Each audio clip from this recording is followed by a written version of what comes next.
all day, all day, all day. Okay. But as far as editing, who did you learn from? Like what YouTube videos, what channels did you watch the most to learn things that you've learned? So for me, I think we probably share the same a little bit. I initially was inspired by Casey Neistat. I don't know if you've heard of him. He's based out of New York City, and then he made a mistake and went to LA for a while, and now he's back in New York City. But anyway, Casey Neistat was a massive, inspiration person for me. I've always just loved to create and make something that I can call my own, and I feel like he really resonated with that. He's a very hands-on type of person, both in real life and in his videos and what he does, and so I gained a lot of inspiration from him. And Tony from Lido Loca, I don't know if you've heard of him. Sorry, who? I don't know that, I guess, it's just that I've learned stuff over time, and you watch somebody's video, and I don't know that I can name one person that was an inspiration, but you just watch content, and you see things, and you learn things, and something catches your eye, and you try to mimic it or do it again if you thought it was super cool. And the only thing that I've really learned over time is that less, I was talking about this with another guy in the room, less can really be more. And like at the beginning, it was always about you made the video with the 3-minute intro to the vlogs, and then you made the 35 to 40-minute vlog, and it just dragged on, and people would watch it and like it and all that. But really, you could probably tell the same story in about 12 to 15 minutes tops, and that's where you're really going to get people watching the whole video, staying for the retention of the video, starting to learn more about YouTube and algorithms and what's going to get recommended and stuff like that. So you see a lot of people that go out and they'll record an entire event on a cruise ship and then show the entire event as a video.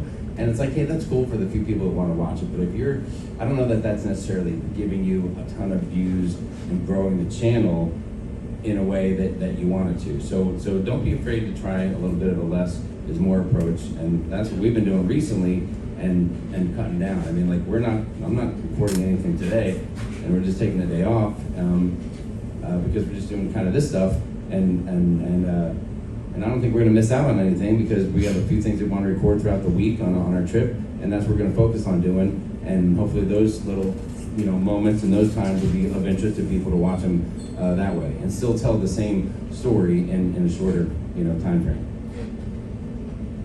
Yeah, so for me, like once you decide which tool you want to use YouTube, and there's so many tutorials out there. I'm a kind of learning by doing kind of person, so record a lot, throw it in your editor, and work on it. And then when you run into obstructions or obstacles to your edit, then you can go to YouTube and usually find the answer to it. But there's so many things, like if you use Final Cut or if you use Filmora, anything like that. There's so much content out there, free content. Then I do like Skillshare. I mean, it's not that expensive, and they have very dedicated classes where you can go and not be interrupted. And there's all kinds of services like that. But then to Jamie's point, the evolution, of course we don't vlog much anymore, but what I realized probably after 2 or 3 ships, I remember on their very first cruise, we went to Key West, and the very first video I made had a 4-minute driving to Mobile thing. It's the most boring thing ever. It's hey, here's some more interstate. Here's some more interstate. Could you kill me because here's some more interstate? But and then on that trip we took an all-day tour, and I just stood there with a camera and I recorded everything. I got to get everything that guy said, and it was horrible. It was horrible to just go through and is there anything interesting here? Am I just going to put this whole thing up? But in my mind, I started getting this mantra I just want to film for the edit. So let me just film 30 seconds. Let me just film 10 seconds that I know it's going to be usable and it's going to be pertinent to the story, because it's so much easier when you film with intention opposed to dragging yourself through reviewing all your footage when you don't have the same emotion of the moment. If you're watching some tour a week later, you don't feel the same as you did there, and so you don't know what's interesting anymore. So really just being very selective with what you film. You want to make sure you film enough, right, so that you can tell the story, have some good options.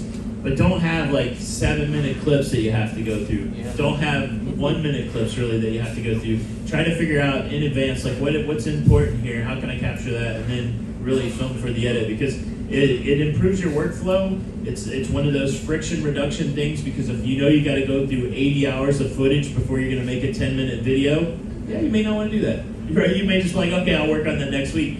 But that changed the game for me, because I was able to make videos quicker, closer. And the other thing is, as we're building communities, people get excited when we go on cruises. So people will want to see what we did on this cruise fairly quickly.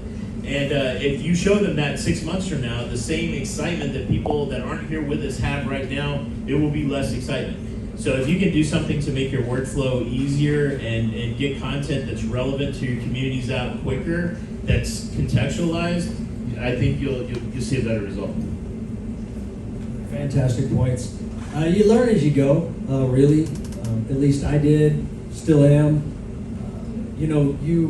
Once you take enough footage, I usually overshoot footage.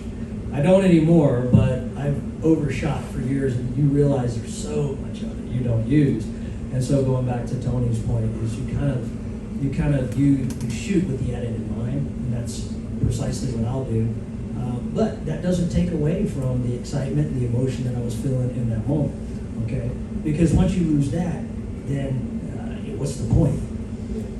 So that's definitely a good tip. But you learn as you go, and you'll refine that as you look back at the editing and see yourself, and you'll figure out what works for you and what doesn't work for you.